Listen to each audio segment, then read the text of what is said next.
Жетмен дүүп, жетмен чоңой өрөт машалла.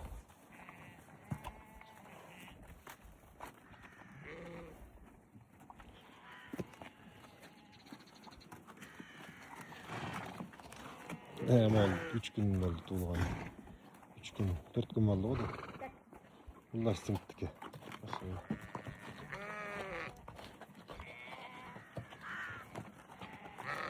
Будущий чемпион. Бұттар тұрып қалып тұр да.